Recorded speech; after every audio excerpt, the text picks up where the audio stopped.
Hi, I'm Duncan, and I'd like to welcome you to my latest YouTube channel presentation. Today I'll be dealing with the Beatles. I haven't done one for quite a while. I've just heard today Breathless, the new Ringo Starr album. Just to listen to it for the first time today. I could get it a week after it's been released. Thank you, folks, for being on the ball. I wasn't planning to do a review of it. After one listening, it sounds very nice. It's nicely produced, and I'll be playing it a few more times. I think it's going to grow on me quite quickly. I'm going to be dealing today about with the Beatles book, which had a very large part in many Beatle fans' lives for a number of years. But before I do that, I'm just going to show you a couple of things. This is the first Beatles book I ever bought. This was in the summer of 1977. So we're talking about nearly 48 years ago. Very strange cover. It was interesting because it had just all the Lennon-McCartney songs, including the ones that the Beatles didn't record but gave to other people. And it has got some George Harrison songs in it, as well as John and Paul, but it doesn't have any of the George Harrison songs that he wrote after the middle of 1968 when he set up his own publishing company. So songs like Something and While My Guitar Gently Weeps are not in there, which I thought was a bit disappointing. It has some mistakes, printing mistakes in it, but including a whole line left out of Hey Jude, which wasn't very good. But it was quite an interesting book to have and to read some of the lyrics of songs I didn't know and just wonder what on earth the tune must be like. What's interesting is it gives you the release dates of the non-Beatle versions of songs, like Tommy Quigley's Tip of My Tongue and Cilla Black's Step Inside Love and Love of the Love. So it gives you the release dates of those, which is a nice little touch. As I say, that was my first ever Beatles related book that I ever bought. And now going totally to the modern day, I've got my hands on this. This is John Lennon from 1969 as a duck, and he's got on the front of his t-shirt, "Give geese a chance," which I think is absolutely lovely. And it's from the album Quacky Road, because he wore that lovely white suit through a large part of 1969. I think that is just lovely. I bought it from a little shop called the Duck House in Brighton. I tried online all over the place because I knew it existed, but couldn't find it. But they've still got some left. I also bought my Paul McDuckley Sergeant Pepper Paul Duck from the same shop. So that's the Duck House in Brighton. So you can contact them and see if you want one of these. But I think it's just lovely, and the packaging's just lovely. But it's only got John going across the road. I don't think it's got the others. But wouldn't it be nice to have a set of both with all four Beatles? I'll put that. Then you've got the back of that advertising other products, mostly in the rock and roll genre. So what I'll do now is concentrate on the Beatles book. Now, the Beatles book came into my life the first time from me in 1982, which is a long time. The story goes back basically to 1963, when Johnny Dean, an enterprising publisher, struck a deal with Brian Epstein to do a Beatles magazine in the UK, and I think the first issue came out in August 1963, and the last issue came out, I think it was November 1969. So it had just over 6 years of being printed as the Beatles were coming to an end. I think it was impossible for them to continue. But then in 1976, or was it 77, late 75, early 76, Johnny Dean decided to reissue the 60s magazines with a special 8-page, 4 pages at the front, 8 pages at the back, special 4 extra pages, telling anyone who was buying the book what the Beatles were getting up to now. And that had come about because the Beatles partnership on paper had now come to an end. And the minute it came to an end, all those legal wrangles have all been sorted out. That's when all the Beatle predictions about them reforming all started. That was somewhat ironic. But the Beatles book was basically like this. You'd have a blue cover one month, and then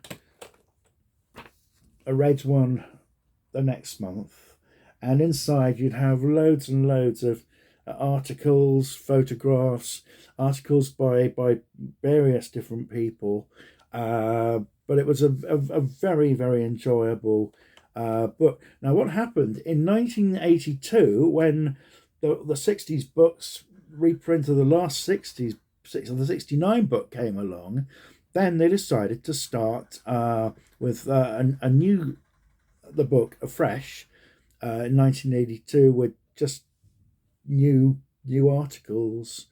The one of the always enjoyable one, I don't think I ever got a letter published, was they'd have a little writers for fans to write in, and the letters would get published, and it had a lovely little cartoon. I'm trying to find it. Let me just try to. I can't seem to see it, but it would have a load of. It was a very nice little cartoon of them all reading mail, and of course John sadly was no longer with us. But it just helped you think that. Oh, here we go. That's it. Let me just. There we go. That lovely little cartoon of the boys answering their mail. Now, the book, as well as doing a chronological look at the Beatles' career, it was very, very hot on reviews of the latest solo projects and what they were getting up to. And on one of the early when I started buying the magazine in 1982, one of the first things that I read was the review of Gone Troppo, which was the new George Harrison album, the one that he didn't do very much promotion for, and it didn't sell very well. And that's a sad thing because it was a lovely album. One of the they used to do sometimes one-off articles in the magazine, but sometimes an article that would continue month by month for X number of months. They did one about Beatle books, which was very, very interesting, saying which ones were not worth bothering with and which ones were good, and that was very well done. And one of the funny things that it did a review of was a Beatles music book, where you could open up I think it was a children's book really, where you could open it up, and it had a little electronic device inside it that played the tune of Hey Jude, not the Beatles version, but a little version like a music box, and had one problem. It started when you opened up the book, but according to Beatles Monthly, it was very difficult to stop it.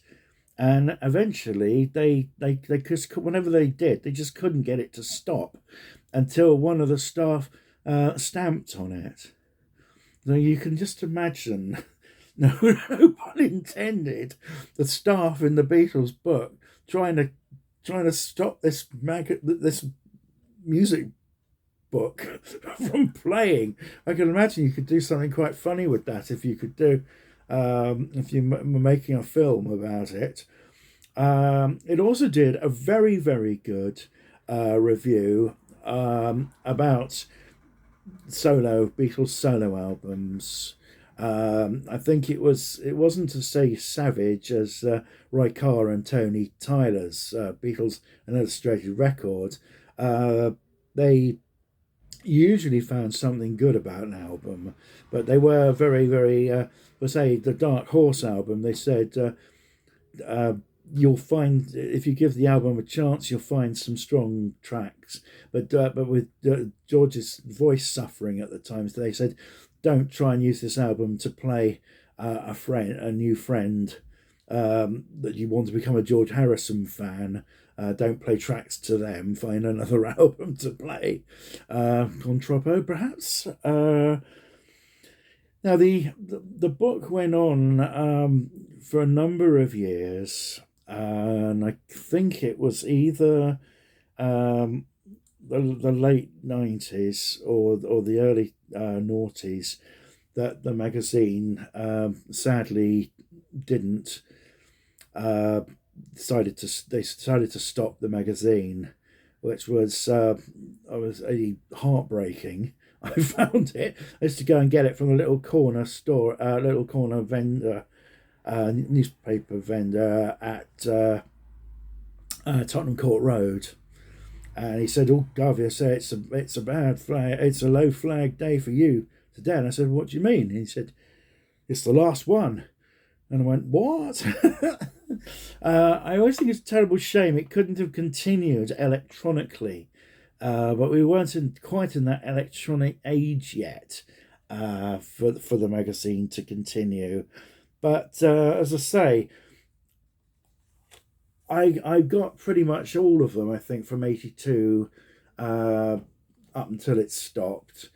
And one of my friends said it was a waste of money, but he wasn't a Beatles fan, so he can go and do one. I thought it was a very good book for Beatle fans to have, loaded full of wonderful photographs and very good articles. I don't think I read one article in the magazine that I didn't like. Now they're available on eBay, all sorts of things. If you want to get some for your collection, start a collection, they're not difficult to get hold of. eBay has them at pretty reasonable prices, some of them as a batch. But it was just a nice part of the my Beatle fandom. I haven't forgotten them. I'm not getting rid of my magazines. I'm very proud of my collection, and well, that's it, guys. That's the Beatles book. And dear old Johnny Dean, of course, he was successful with the what's it called? The oh god, what's left of my brain? The Record Collector. Yeah, he was very heavily involved with that. And that's a very good magazine. That I learnt through that there were Beatles 78s released in India. I didn't know that. And they always did a very good beat. Whenever they featured the Beatles, it was always worth going out and buying. But anyway, that's the Beatles book for you, and I hope I've given the book the tribute that it deserves.